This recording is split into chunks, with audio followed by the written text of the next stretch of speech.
What is, what was, and what will be start here with the words, in the beginning there was...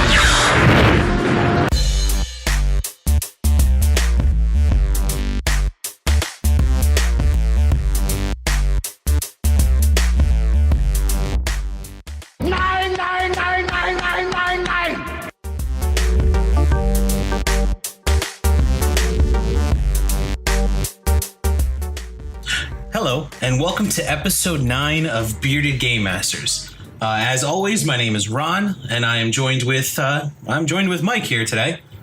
Hi-do-ho, neighborinos. And now that things have calmed down a little bit, E3's passed, Steam sale, good old game sales have passed. We can kind of sort of get back to the news, some reviews, our thoughts on what's going on in the gaming world today. So I think no better place to start it than some of the news. All right. So the first thing that we have on list here is it looks like Star Citizen. Mike, what is this? Star Citizen offers how much is this DLC pack?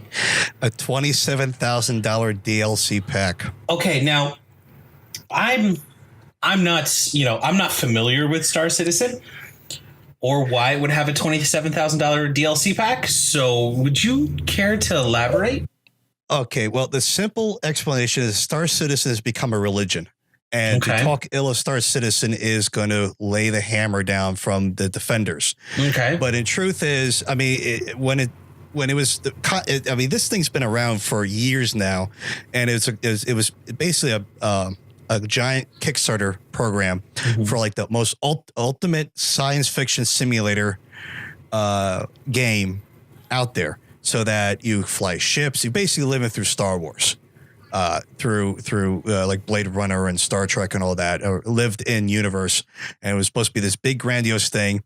But as the years have progressed and money pouring into this from people who are backing this up, it's being narrowed down. But, they're still looking for ways to fund themselves. And basically, this is a $27,000 package that gives you 450. It's basically could pay for $450, $60 AAA games. And you're going to get like all these ships. You're basically going to get everything. You don't have to work for anything when the game finally is released. Let's put it this way. The next pack down is $1,000. All right. The next pack down. All right. My Latin is not that great, so forgive me if I'm butchering this. The Legatus pack comes as a steal at $999.99. Oh, it's a steal, he says. It's a steal. To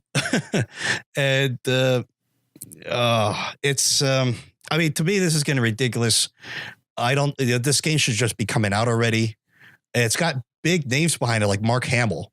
Which, if you remember, well, the guy who's doing this was the Wing Commander guy. Okay. And so Mark Hamill's did the one of the Wing Commander game. He did back when video games had live action cutscenes, something I miss dearly. But Mark Hamill was in the Wing Commander games, and so he's back in this. But you could buy a Prius with this. Honest. But a couple of down payments on a house and some bills. Yeah. Yeah, I think that's a little ridiculous here. And I mean, honestly, if you don't buy Starbucks for a year, you could probably pay for this pack. But I don't know. I think this has gone a little too far. Obviously, this is all voluntary. You don't have to do this. But if you want to get into the game early access stuff, you have to buy into this thing. And $27,000 is just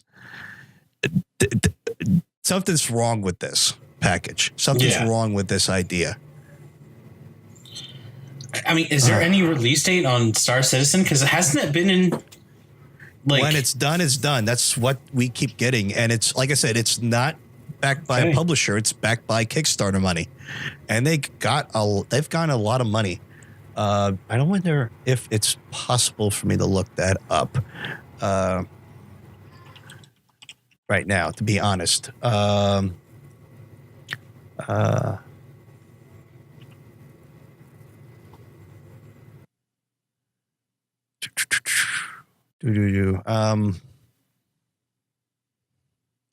Well, according to Star Citizens themselves, they've raised $189 million from 2 million backers. How much more do they need? I mean, that's what I'm thinking. Like when is enough?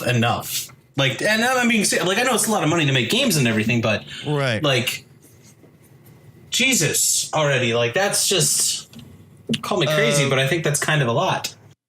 It's kind of a lot, yeah. And I mean, this better be the most perfect game of all time, and the screenshots are beautiful. I've seen some early demo videos, and it looks really nice. But it all has to be put together eventually, and it has to be released. Yeah. I know they've done a deal. The company done a deal with Intel for their Optane file storage system, which is like super fast SSD storage, mainly because this game requires like a super fast hard drive. You know, its regular disk drive is not going to run this game very well. You actually need like solid state drives. Yeah. But it's just like there's a point where, you know, it's too much. I think they had lofty goals, which is always great. They pushed technology as far as they could, but I don't think we're there yet in terms of a game like this. I think hardware needs to develop for another 10 years or so before we could do something like this. Yeah. To be honest. There's an article from 2017. Star Citizen lumbers into 2017 with $141 million in crowdfunding last year. That's crazy. I think that's a little crazy, but yeah. And again, $27,000 add-on packs. I think that's what pays for it. Damn well better. Yeah. Again, you could get this DLC pack for $27,000 and never actually have to play the game. Right. Or you could just buy 450 AAA $60 titles. Yeah. So a plethora of video games for life or a DLC pack. Your choice. Well, moving from the blue there, or the red pill. Oh God, yeah. But moving from there, we have some other news here. It looks like anyone out there who still plays RuneScape. Granted, you guys probably already know this. I'll admit I didn't know RuneScape was, people were still playing that. I know, but right? Apparently on August 6th, it's finally going to be dead. Yeah, which they've mentioned this since May, but this is the ultimate fate of pretty much every MMO out there. Is that eventually the company can't run the servers anymore, and this is one of them. The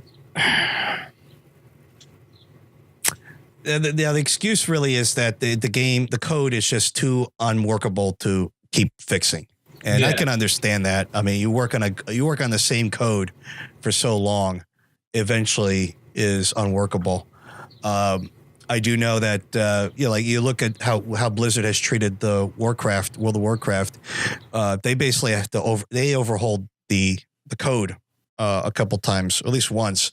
That's why they're having a hard time. They can't just plug in the classic WoW into today's servers. It won't work. You can't do the same thing.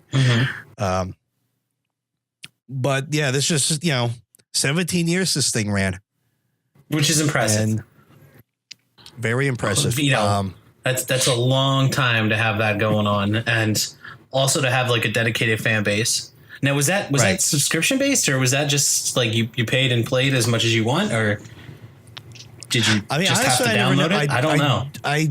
I don't know, because during that time when this first came out, I was not big on the MMO scene. Mm-hmm. I wasn't playing EverQuest or anything like that. I was sticking to games like Morrowind or Neverwinter Nights at the time. And even Neverwinter Nights had a multiplayer feature, which kind of acted like MMO. But yeah, I just got out of high school, trying to get to college. I don't have money for a subscription base or anything like that. So I was kind of out of it with this, but I was aware of the game. I knew people who played it, and I've seen it. Looked fun, but I never actually got to play it myself. But still, this is RuneScape. Yeah. Yeah, well, the classic RuneScape. There's other RuneScapes out there, and there's still up, but this is the granddaddy. This is the first one we're talking about here. Yeah, yeah, and condolences to anybody out there who still plays it. But that was coming sooner or later, I guess. If the devs are nice, they would kind of like release the code so that people can run on their own servers. Mm-hmm. Have private servers going. I mean, at this point, it wouldn't hurt the company to do that, in my opinion.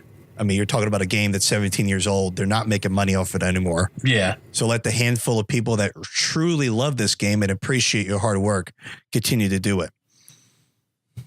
Well, my opinion. No, I get you. Yeah. I get you. Well, what do we got next here on the list? Oh, man. Mike, I'll let you take this one.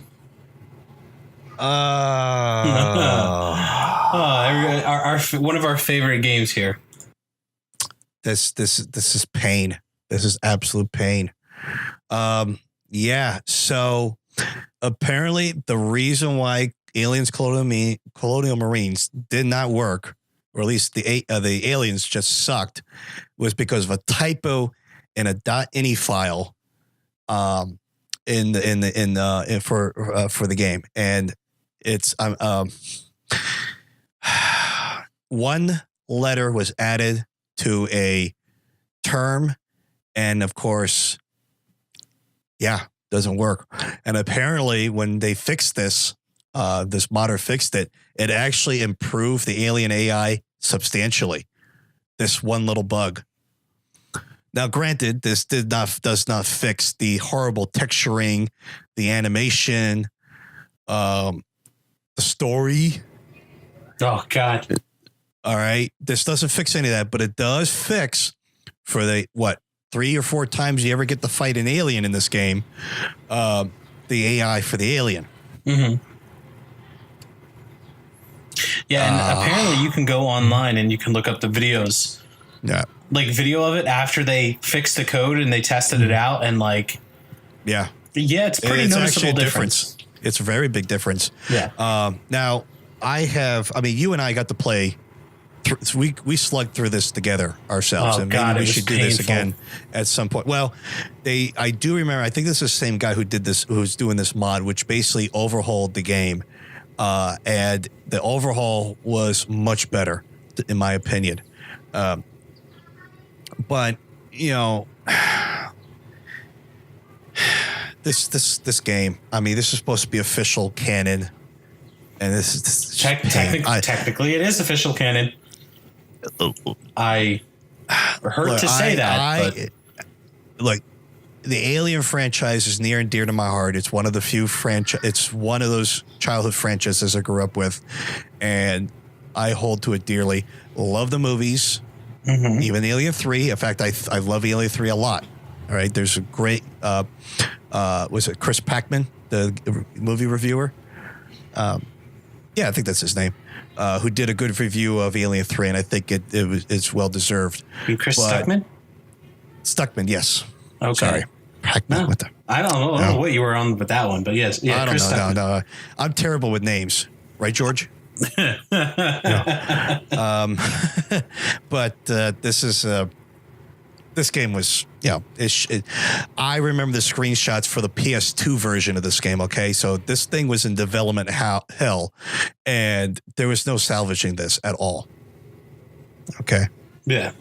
And so, like, thank God we got Alien Isolation after this, because otherwise I think this franchise would have been completely dead and buried, at least on the video game side, for all eternity. So. Yeah, quite possibly. Quite possibly, and what would have killed it? Ultimately, what could have killed it was a goddamn spelling error. Spelling error. Right, and this is not like deep in spaghetti code C++ stuff. This was a .ini file. Anybody who knows anything about even basic, modding knows that a .ini file for a game is bare text, plain text, and it's open. You can open up a notepad, and there's a slew of configurations you can tinker with. The Quake games, id was big on this stuff. You can find id would have a .ini file for their Quake games and Doom games, and you can change like the screen resolution and the refresh rate and the point of view, this, that, and the other thing fairly quickly. Mm-hmm. As long as you know what you were doing. In fact, if you didn't know what you're doing, there was probably a tutorial article and tell you how to do it, and you just follow the tutorial and you got what you wanted. Yeah. So this was a simple Control F search in Notepad. If they're like, geez, this AI is not working the way we did. We looked at the code. It looks good. What else could it be? It should, you dumbass. It's in the .ini file then, because that's how this is connecting together. Yeah. And it's just, how much money did the Sega blow on this game? No. They gave Gearbox for this? A lot. I mean, seriously, after reading this, I think Sega should start talking to lawyers again. This is way too easy to fix. Yeah. I don't want to hear that. Oh, this there's thousands, millions of lines of code. This is not compiled code, people. This is a .ini file. This is plain text. All right, but they put tether with TEATHER instead of TETHER. Attach porn to tether. Yeah, it just. Yeah. I don't know. Oh. Yeah, and actually, what's that? IGN has a video on it, folks. Like I said, like we said, look at it and you're like, jaw's going to drop. I'm actually, I found a GIF or GIF, whatever the hell you want to call it. It's a GIF. Yeah, but to me, it's a GIF. It's a GIF. Of both of it picked a scene where you had two aliens that were running after you, and it's in one it shows what it's like with how it is right now, and then another one shows where it's corrected, where it's spelled properly, and there's a big noticeable it's a noticeable difference. Like when it's spelled properly, the aliens actually lunge after you to try to kill you. Right. Just and that makes sense because what attach pawn to tether, you're the tether, and the AI is kind of cheating. It knows where you are, and it's just going to pull the alien towards you because obviously it doesn't have long range weapons. Yeah. So that's kind of like the cheat for the alien to function right. Yeah. And so it makes perfect sense that they label it like that, and that's there's game code that tells the AI to do it that way. So this .ini file, this line of code, is telling the script for the alien AI to follow this procedure. And with that misspelling, it's looking for the wrong spelling of tether, and it doesn't find anything, so it just breezes on through. Yeah. I wonder if this actually fixes some game crashes, because when you have the code looking for other pieces of code, and you're making it look for something that's not there, it could start executing all kinds of crap. All right. This is, I know that the most famous is the floating point error. I don't think this is like a floating point error, but you don't know what the code's going to do now. Mm-hmm. Right. It's looking for this wrong spelling of tether. You don't know what it's looking for in the actual compiled code anymore. And so that could cause a crash. I wonder if by fixing this, you do fix that as well.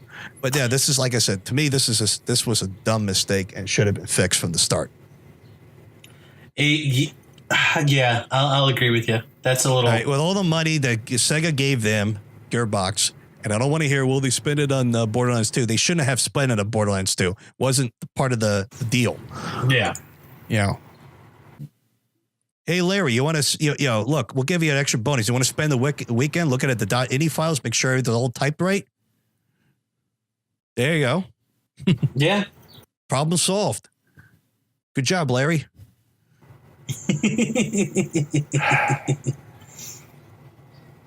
Well, did you notice any angst in this discussion? Well, at least definitely on your end. I got all the rage out of me years ago, so like, I'm okay with it. Well, I'm not okay with it. It's still a garbage game, and No. I still, when I hear Colonial Marines, I still have the same Angry Joe reaction that he did when he did his opening as a review. Yeah. That's how I feel about this. This game was in development since PlayStation 2. There are screenshots of this stuff. Yep. All right. But I feel that the angry reaction is, especially making reference to the Angry Joe reaction there, is a good segue for the next topic to talk about here, which would be so anyone who had a PS4 or I believe it was on the Xbox. I don't know. I didn't have my Xbox at the PS4. time. It was PS4. It was only. just PS4. Okay. Mm-hmm. We were, what was it, E3 2016 or 2015? Whenever the hell it was. Long story short, PT. PT was released. Mm-hmm. I played it, had the crap scared out of me. Took the world by storm. Yeah, for a damn playable teaser. A teaser, not a full game. It was a demo. Yeah. I don't even know if I'd use the word demos. It was really just one room and you walked in a circle. And it took the world by storm. Like, it was scary. It was beautiful. It was interesting. And then everyone found out, like, it took like 2 days for somebody to beat it. Which was like, I'm not going to lie, I thought that was really cool. The fact that, like, everyone's trying to figure out what this is and what this is about. But how to do it, yeah. We end up discovering that it is, Silent Hills. Konami's bringing it back. We've got, what is it? Oh my God, I forgot his name that quick. Kojima? Yeah, I'm terrible. Holy hell, I'm a terrible gamer. Yeah. We got Kojima at the head of the ship here. We've got, the dude from Del Toro? Del Toro, but I was trying to remember the actor too. And I just said I'm terrible with names, and I remember these two. Yeah. But anyway, we got an interesting cast here, who's going to work on this, and Konami and typical Konami fashion, it's not a pachinko machine, so it's not going to make them the money they want. And probably this also is when the some company other was stuff kind too. of pivoting, I think, and somewhere the family was like, "We need to do pachinko machines. We don't want to keep doing these AAA games for Kojima because let's face it, Metal Gear Solid 5 was a hefty price tag for the company to finance." Yeah, I believe it was a hefty price tag, but I mean, I could be wrong, but I also believe they made that hefty price back. That was yes. Yeah. But regardless, everybody was all happy and whatnot. And then PT was taken off of the market. And now you can't play it unless you already have it downloaded. Right. Or you happen to be the fine gentleman here who has my heart. Who decided he was going to take it upon himself to have a fan remake. Right. For PT. He was gonna, he looked at the crowd of gamers and was like, I got this. And saw that it was good. Yeah, there were a lot of people when they were, because I don't remember how much of it was actually released. Well, I'd have to go back and look. From the interwebs, this gentleman Chimsar, how you want to pronounce his handle. Yeah. He was trying to remake PT using the Unreal Engine and Unreal Engine 4 and Unity. And he got most of the basic layout done. He was just ready to work on animations and stuff like that, and just, start making it more like a game instead of just a hallway run. Yeah. And because he was, he got hold of the, he cracked open a PS4 and took out the hard drive and did a little data mining, looked at the actual files, and put things together, and kind of figured things out, got the original textures and all that, and basically just redid the game. He's planning on redoing the game so that other people like myself, I didn't have a PS4, could enjoy the PT other than through YouTube videos. And because let's face it, 99% of the YouTube videos for this game are just a bunch of girls screaming instead of just raw video with no dialogue, right? Just the actual game.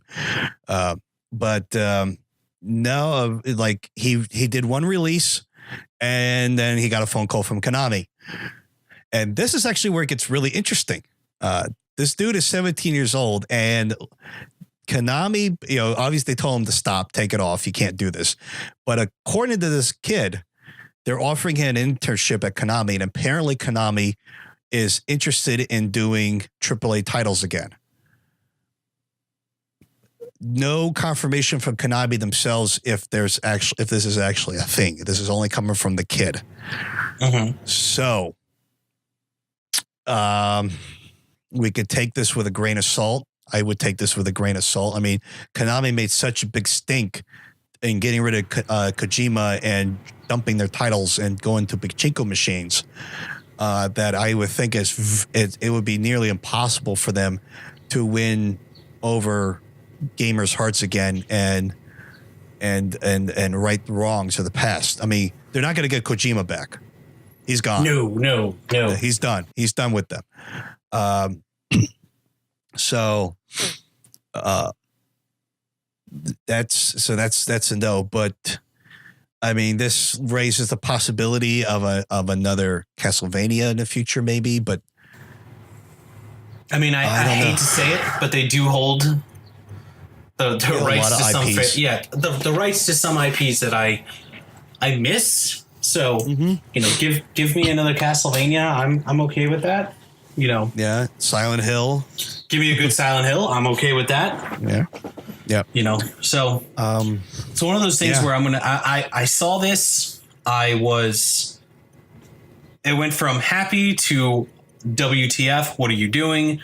Then it went back to happy again, where it's like, oh, that's really, if this is true, that's cool for the kid. Yeah. And now I sit here with my fingers crossed going like, are they actually going to do something good, or are they just going to stay how they are and just pump out their, pachinko machines? Yeah. So, this is an ongoing story. I mean, if this dies out, then nothing happened. But if we get inklings that Konami might be rethinking their revenue sources and thinking that, it's not all pachinko machines after all, that maybe we might get something. I mean, if anything, they could probably work indirectly with Kojima through his studio, and they'll just be a publisher, and his studio actually does what they want to do, kind of like one of those deals. Like it does what they want, but they publish through Bethesda. Yeah. But I don't know. I mean, there's so much hate between Konami and Kojima right now. I don't think that's possible. I don't think we're ever going to get another Kojima Metal Gear game. No. He is happy showing video of babies up vaginas. Sure. Huh. Yeah. And walking sims. But the days of unfortunately any more of his Metal Gears are that's done. That's done. So hey, good luck to you, kid. Hopefully it's true and it works out. Konami, if you're listening to this, please give me another Castlevania. God damn it, I really want one. Right. And to anybody else who's making remakes for games, let this be a lesson. Don't release it until it's fully finished, because then when it's released, it'll never be, they can't stop it. So don't be putting up little increment releases. Wait until you have it finished and then upload it. That's what the AM2R, another Metroid 2 remake, did. He basically waited till it was fully finished to release it. Then Nintendo 3 days later said take it down, but by that time it was all over the internet. Yeah, and I have a copy. Everybody has a copy of that game. It's a great Metroid game, by the way. Yeah, it's what Nintendo should have done. Because I'm not too crazy for their Nintendo their Metroid 2 remake. I haven't played it, but I saw videos and I'm like, this AM2R is more faithful, I think, remake. If you like it was a remake for the first one. Was it Zero Hour or I don't know, but yeah. But it basically, if you know that gameplay, or like in Metroid Fusion, if you like that gameplay mechanics, that's pretty much the same game. But yeah, that guy waited till he had it finished, released it, then got threatened with a lawsuit. But by that time it was out, it was downloaded, everyone had it, everyone spread it, Nintendo can't stop it. Yeah. So if you're going to do a remake of PT, wait till you have it finished, then release it, and then run to the hills. Laughing. Right. That's how you do it, folks. If you want to do a remake, an illegal remake, finish it first, then release it, then run. All right. That's how you do it. That's how it works. Mm-hmm. And then from there, take it down by the DMCA. Yeah. And then from there, there's the the elephant in the room. There's the elephant in the room here. Yes. This is the last piece of news that we really wanted to take a minute and talk about. Right. I wanted to give my thoughts on this. Mike wants to give his thoughts on this. And I'm pretty sure anyone who has either gone on to any gaming websites or, gone on YouTube or has actually played Guild Wars 2 or still does. Probably all knows where this is going now. Yeah, everybody knows about this.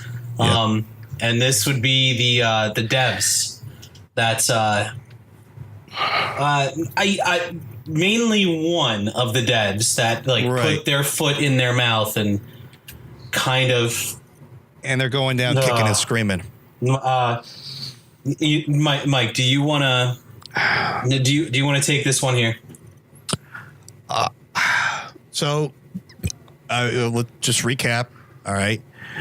2 Guild War 2 devs on their Twitter accounts, which label them as Guild War Arena, not ArenaNet devs. Mm-hmm. Okay. This, all right. Jessica Price, Peter Fries. Jessica Price, who writes the stories for Guild Wars. She's got a long track record. She worked at Paizo for a while as well. So she was in Pathfinder. I don't know what campaigns or whatnot. But she had an AMA on Reddit, went through, no problems. Followed up on Twitter with some additional points. And that's where all hell broke loose, because one of the more prominent names on ArenaNet, whose name I don't have in front of me right now, followed up on one of her posts, critiqued it, but I don't know if read it could see was not disrespectful. He appreciated her posts, and it said so as much, but he got blasted by her, let's say, and it devolved from there. Okay. And anybody who works for a company, if you put the label that I work for this company, I think you and I, Ron, can agree that you have to hold yourself to a certain standard. Yes. Okay. If I work at, let's say, at a Advanced Auto, and I put the Advanced Auto label on there, my uniform on, I can't sit on the front, smoking cigarettes, drinking Jägermeisters, and being an idiot. I'll get fired. All right. Would you agree with that, Ron? Yes. Yeah. So if you're going to, there is, obviously when you're physically talking to somebody and somebody is doing the whole, are you sure thing, when you clearly know what you're doing, I can understand a little bit of retort. But when you're on a medium like Twitter, where you actually have to sit there and actually type out your thoughts, because what that's basically this guy was doing to her was saying, "Are you sure?" One of those deals. And Jessica Price took that I think me personally, she took it too personally. Mm-hmm. And instead of just maybe just going out go out to her porch and give out a good scream, come back with a fresh, either come back with a fresh mind, cool mind, or what I do, just roll, just let it go. Just ignore the guy. She actually had to make a point to type and to, like I said, it blew up, and ArenaNet got involved, and Michael Bryan fired her and Peter Fries, who came in her defense, and also got into the thick of things. But to nowhere near as bad as what she was. And also here, just to put a little note here though, Mike, because I got to say this here. Go ahead. Is one, when she put up, because the whole argument started on, it was something along the lines of like character building in MMOs. Right. And her rebuttal was her story was something along the lines, and keep in mind, I'm giving a very abridged version from what I remember seeing. But it was basically along the lines saying that when having an MMO, it's almost near impossible to have like unique story and unique characters or something along the lines of that. And the gentleman who made the remark that set her off, he was a YouTuber. Yeah. I can't recall his name. It's something with a D or Del Roge. I don't know. Yeah. It doesn't matter. He's also very prominent with the Guild Wars community. Yes. He's Deroir. Deroir. Okay, yes, because I know he has a bunch of Guild Wars videos up and whatnot, and he has gone on record and actually had talked and praised this lady prior to all this going on. Now, even on the MAA. Yeah, or AMA. AMA, yeah. And now the thing is like when he put up the response, like his own 2 cents on what she was talking about. Right. First, he was not disrespect. Like I went back and I read it because, like, I'll be honest, if this and person, he apologized and retracted his question. Yes. Later on. Yes. He retracted it. Hold on, because we're getting a little ahead here. Like like I went back and I read what this dude wrote, and like I'll be honest, like if it would have been something that would have been disrespectful, excuse me, I would have been like, yeah, you know what, like she had all rights to freak out. He's like starts off saying, you raised some very good points here, but like here's my thoughts, trying to actually have a discussion about this topic with this person, and like she immediately went off on the deep end and was like, oh, no, you're trying to tell me how to do my job or some shit along the lines of that. Sorry for the French, but like it went completely off the deep end when it really, really shouldn't have. Now, I could chalk it up to like maybe she was just having a bad day. And I get that. I've had plenty of bad days, and I've, for lack of better words, stubbed my toe and freaked out. It happens to everybody. But also it gets to the point, though, too, that like she made her statement and then went back to berate him even more and make an ass out of him as best as she could. And like, if you go on there, and again, if you look up some of these posts, or I don't know if they're still there at this point, but even if you went up and looked up images of her, what she was saying, like there are people responding to her saying like, yo, calm down. Like this guy was giving you not even constructive criticism, like trying to actually have a conversation. And now you're immediately flying off the deep end because he said something that you don't like. Like, unfortunately, that's not how the real world works. And now this other gentleman, what was his name, Mike? Peter Fries. Peter Fries stepped in for absolutely, in strictly my opinion, stepped in for no reason to really not even try to like fan the flames, just immediately like, no, you're wrong. And basically made a response. I don't believe it was actually directing the guy. The YouTuber? Well, he was basically saying that she never asked for your comment. But what I'm saying is I don't believe he actually, Peter Price, directed it at him. I think he just made the statement. And it was like, okay, I mean, all right. Okay. Yeah. Let me put something out there, and this is going to be a little crazy for some people. All right. But if you have a Twitter and you put up posts, like people can respond. You don't necessarily have to actually, answer them back, but you also don't have to be an ass about things though too. And he kicked the hornet's nest. Yes. Now, Grant, in a way he did. I don't believe it was nearly as bad, but he did. Now, then what is it? What happens here? Let's talk. Mike, what was the other gentleman's name? We're talking about the president of ArenaNet. Yeah, Mike O'Brien. Okay, so essentially, Mike O'Brien, or whatever, he puts up a post on ArenaNet's website and basically says, doesn't direct it, doesn't say who, but just says hey, these people who were attacking our community, which is what they did, they're no longer with the company. Right. And then now I haven't really heard too much on Peter Price's end. He's been quiet. Now on the other person's end, now let me say something here real fast. Do I think they should have gotten fired? It's a little touchy. Part of me wants to say no. I don't really think they should have gotten fired.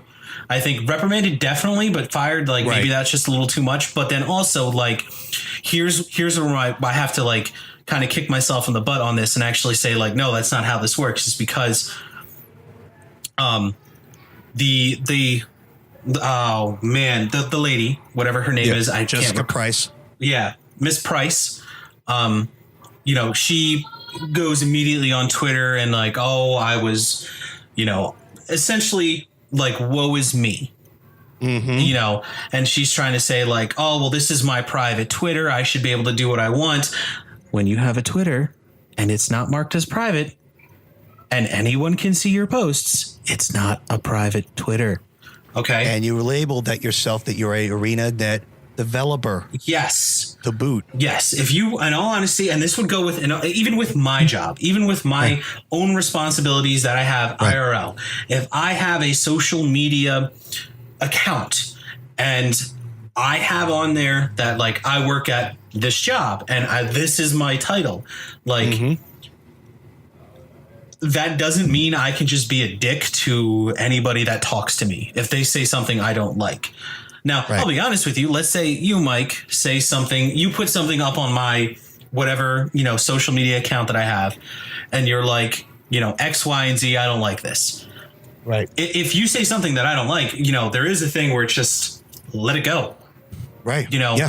I just remove you, block you, or just ignore it. Ignore it. Sometimes the best thing is just to walk away. That is true. That is true. And I would love to throw in a little with a cooler head. But then think about this person, this Jessica Price. This set her off so easily. It was just a simple question. And I think when it came to the firing, obviously I don't think Michael Bryan wanted to fire them right away. But when you got a community problem, you got a PR problem, you bring in your employee and you sit down and talk with them. And I think through that private discussion, it was pretty apparent to Mike that he can't hold on to this woman. He can't have her in the company. All right. And he probably felt it was best that let her go. If she was, she's obviously not remorseful even today.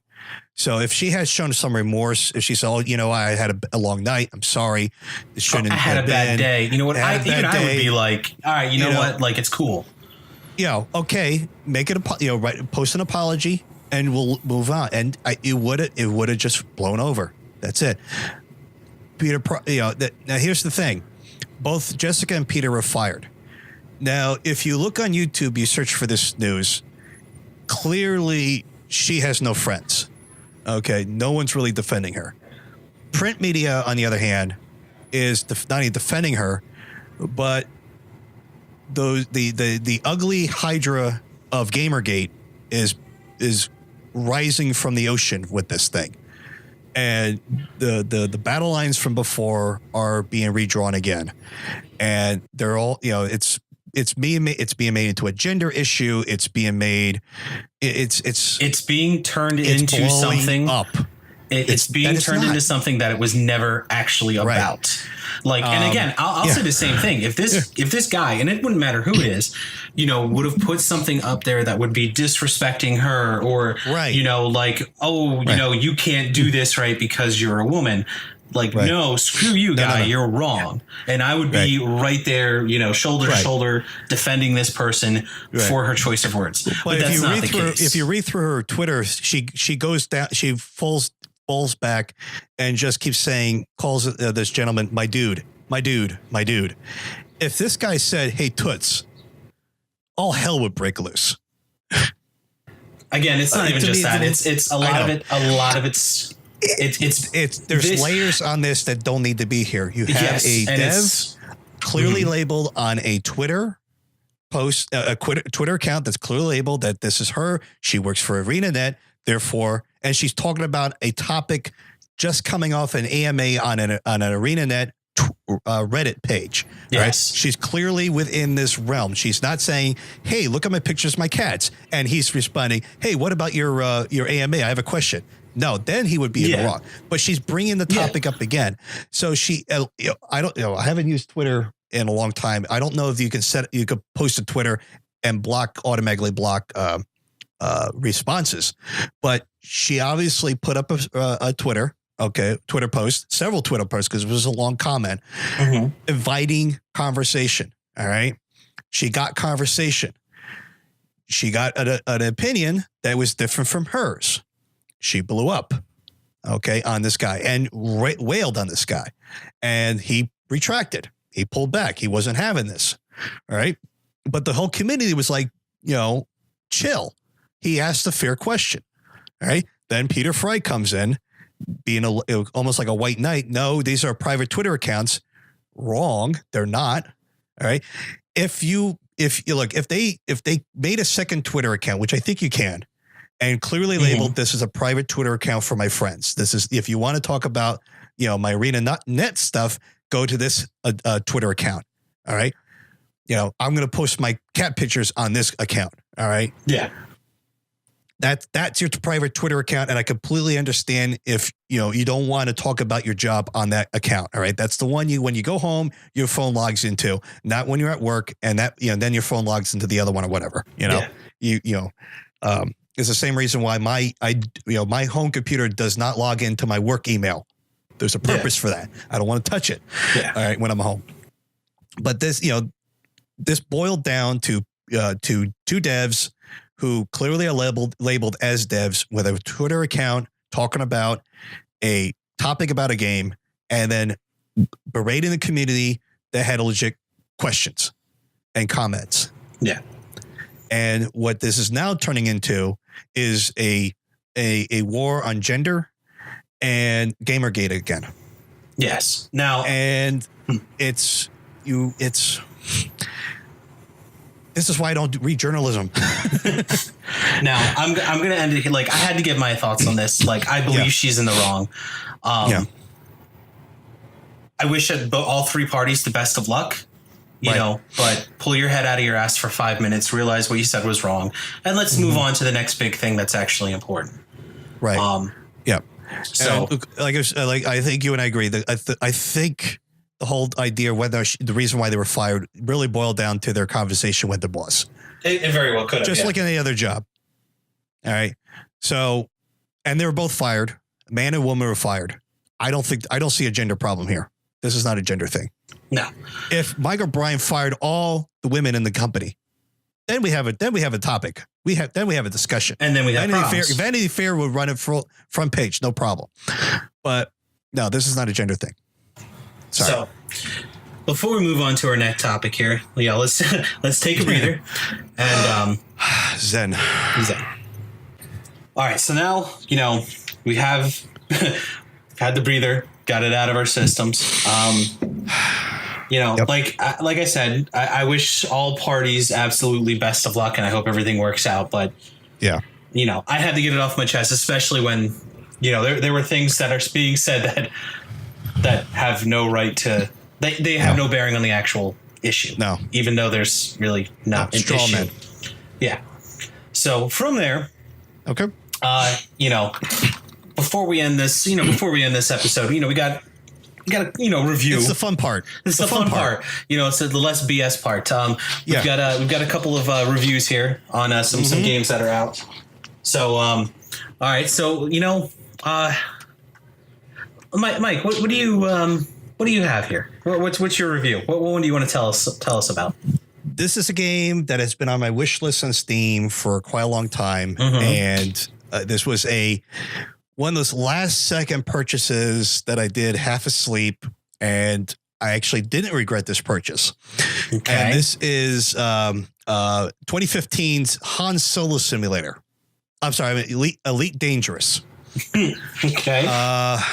This is like, wow, this is the game I was trying to play back in the days of Star Wars X-Wing Alliance, and pretending that I'm, that I'm actually flying the Millennium Falcon through spaceports and stuff like that. Okay.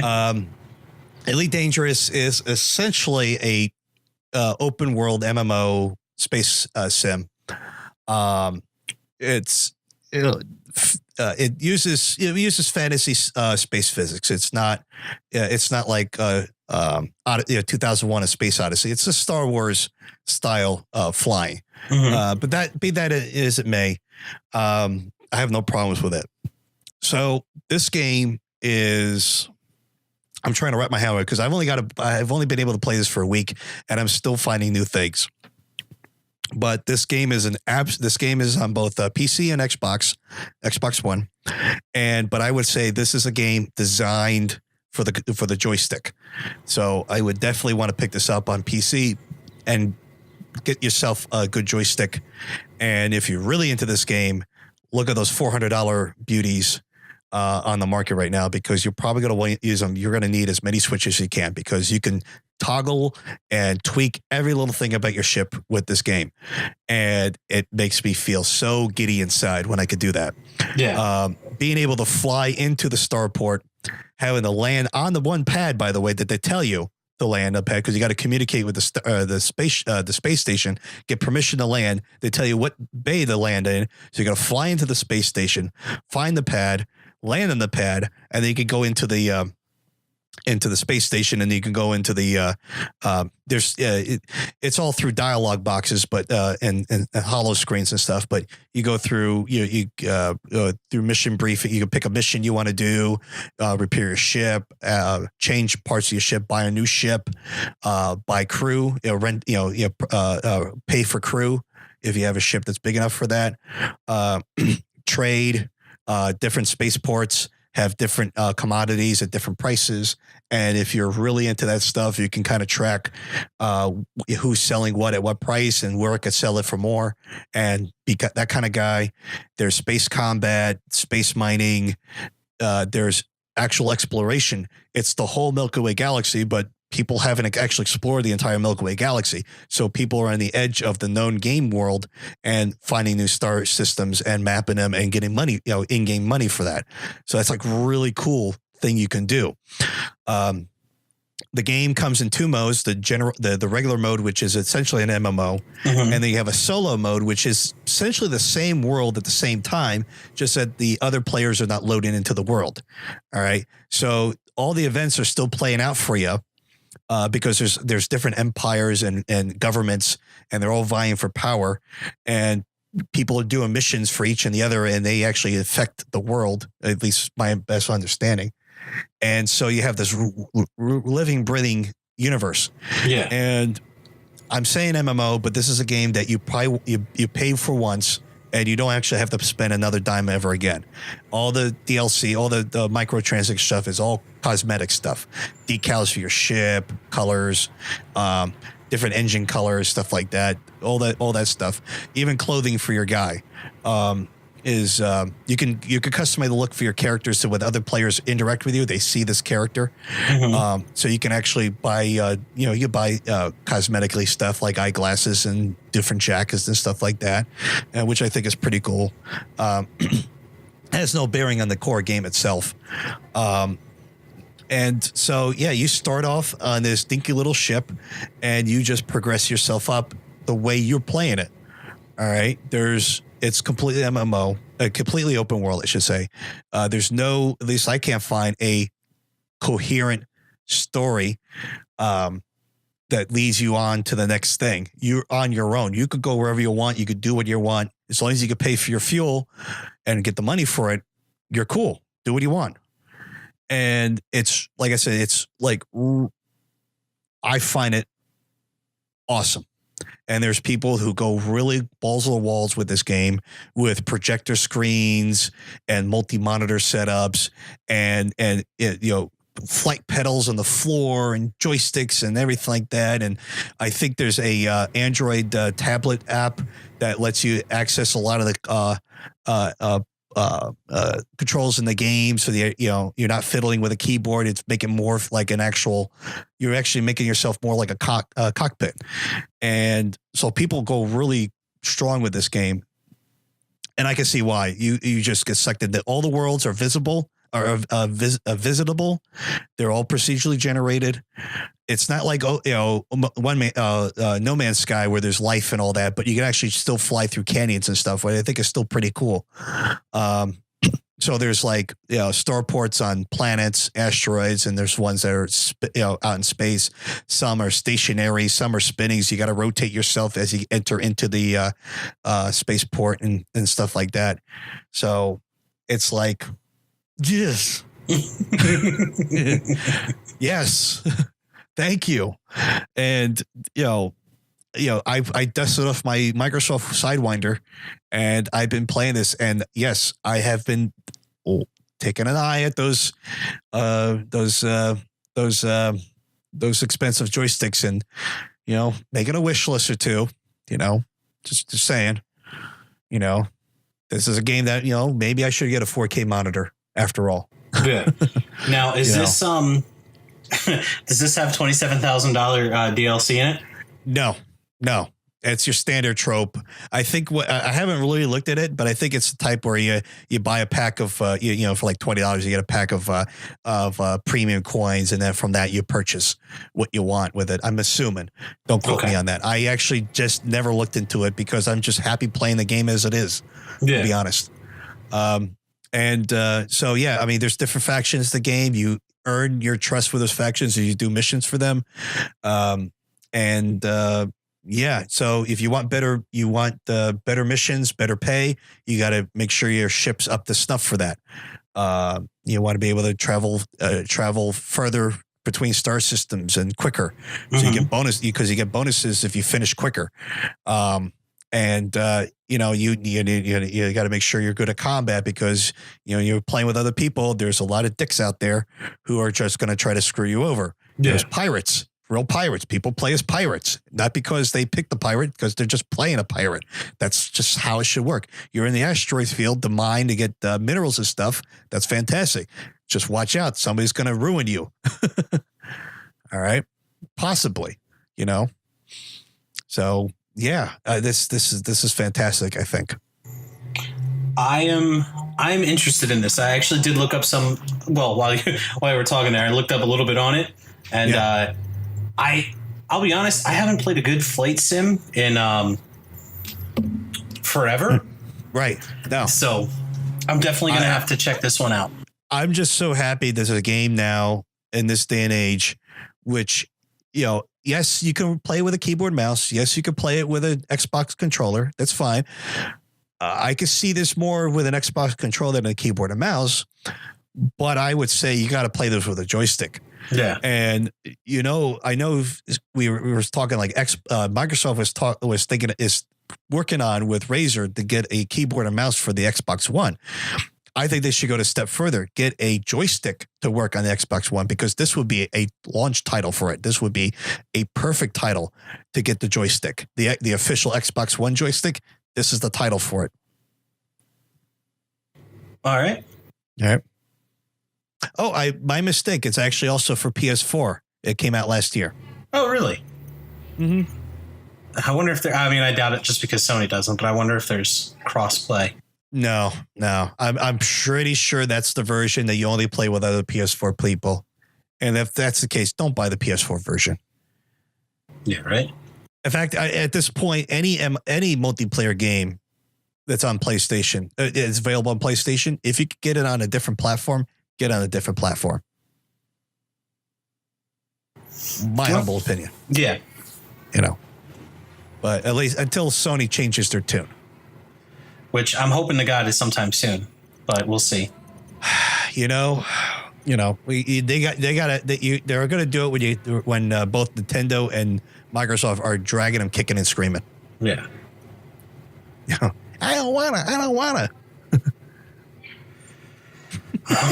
We'll see how that one works. So, yep. But so that's that.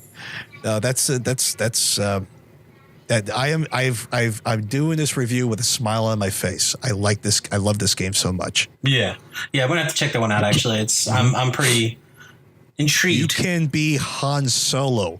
That should be the review in itself. That's it. True. You can be Han Solo. Okay. True. So, all right.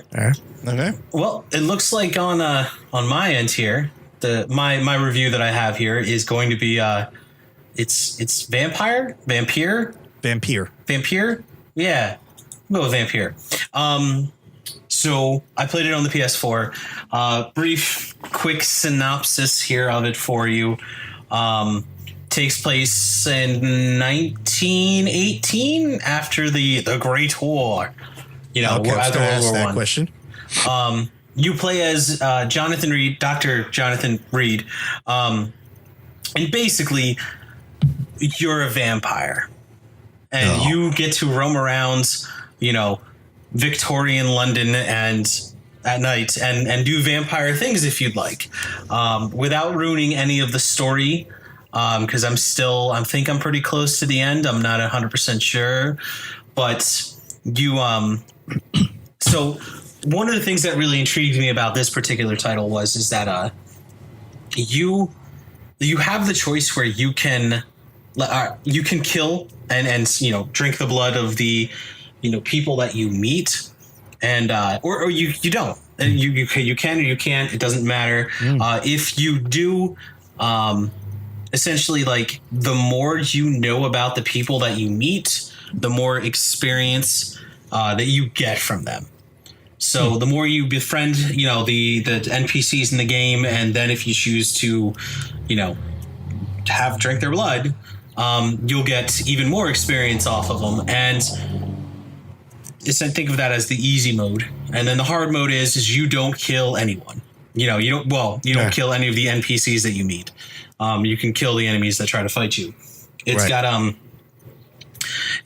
pretty interesting story. The story is definitely the best part of it. The combat is where it tries to be like a Dark Souls game, like Dark Souls, or even to some extent more. Actually, no. To some extent, Dark Souls. More accurately, like a Bloodborne title. Same difference. Kind of, yeah. So, the combat on it is okay. The combat's not its strongest point, but it's definitely not bad. I've been definitely having a lot of fun with it. I love the aesthetics of the game. The story is actually, I'm pretty interested in it. I would have to give it maybe out of 10, probably 7 or an 8, not bad. Okay. Definitely worth looking into. Would you get through it without any combat? Like play a pacifist vampire? No, because you do have. Well, no, actually, okay. I'm sure you got to kill certain big bads. But. Yeah, you'll have your bosses that you can fight. Right. And obviously those you have to. You can, if you're tricky enough, you probably could make it around the world without having to fight anything at all except the bosses. But by That'd be interesting to play a vampire that has a certain level of honor, Yeah, which is what I'm doing with my character. Like, I'm not killing any of the NPCs. Like, if I befriend somebody, I'm playing it like the Doctor. Yeah, the lawful evil vampire. Yes. Yes. My job here is to save lives, not take them. So that's how I'm playing this time around. But let me tell you, though, it is not easy at times. I can imagine. Having being under-leveled and fighting some of these bosses and minions, it's a pain in the it's a pain in the butt. I can imagine. But I would definitely say it's worth a look. Not a $60 title, but a solid $30 or like $40. $30 to $40. Steam has it for $50. What's that? Steam has it for $50, and then there's a DLC for $3. 50? Still, even on Steam, like it's a $40 title. Like, it's definitely $40. $50. If you put it this way, if you really enjoyed Vampire the Masquerade, then yes, $50. You'll love it. You'll absolutely love it. If you were like on the fence with it, $40 I say is a damn good price on it. So an easy 10% Steam sale would probably do this for you. If I didn't already have it, yes. Yeah. Okay. Yes. If I didn't already have it, then of course. So I'm still working. I haven't actually finished it yet. So I got to sit down and I think fight the last boss. I'm not 100% sure. Fake out. Well, it might be. Who knows? So yeah, I mean that's what we got for the reviews. That was our news for this segment. As always, you can like, thumbs up, leave comments, subscribe, share, all that fun stuff that goes into any, be it if you're on SoundCloud or iTunes, or if you're up on YouTube and you're watching the little videos that Mike puts together for this. When I get to them, I admit, real life has been making it hard for the video part, but it's getting done. It's worked on. So, definitely that helps get the name out there, just gets more people listening. As always, if you have any comments or questions, you can get a hold of us at beardedgamemasters@gmail.com. And as always, thank you very much for listening, and I'll see you next time. Bye-bye for now. Bye-bye.